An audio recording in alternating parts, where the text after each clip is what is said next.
แล้วก็พิเศษก็เป็นสิทธินักศึกษารุ่น 2000 ในรุ่น 4 ที่ว่าที่มีผลงานดีๆหรือว่าอย่างข้าพเจ้าก็ขออนุญาตเข้าสู่วาระเนาะสอบหาวิชามาใส่ตนเพื่อความหวังให้เป็นผลสอนสิตนให้สมดังใจคือที่นี่เรียนงานในการนอกอีกอย่างผู้ยังดินหนทุกจาก สั่งแจกการของสอบหาวิชาตั้งใจเพื่อมาสอนสั่งปาใส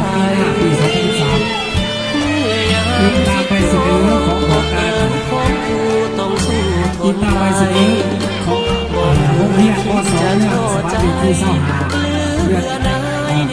ที่สหาเรื่องอะไรที่สาปี2009เนาะเรื่องขอเสนอมอบไปหนึ่งรอบคือที่มีผลงานดีๆในการประกวดโครงที่ทอดและพังลานสติปัญญาและสร้างสรรค์พัฒนาประเทศชาติมี4 ใบเนาะประเภทหนึ่งเนาะตกลงให้มอบไปหนึ่งเนาะให้ทั้งอันพระอาจารย์คำตา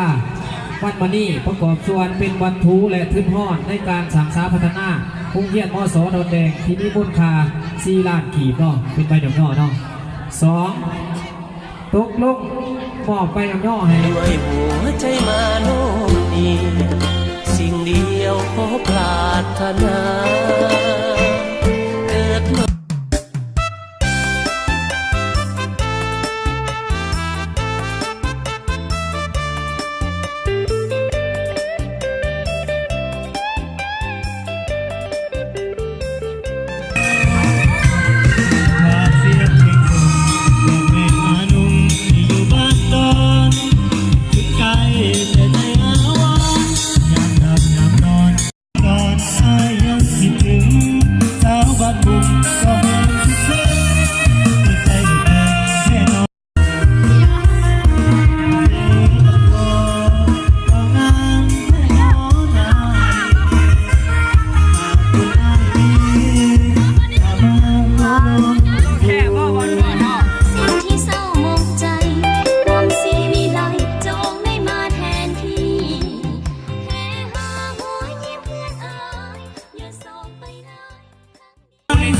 หัวใจฟ้าไว้กับมา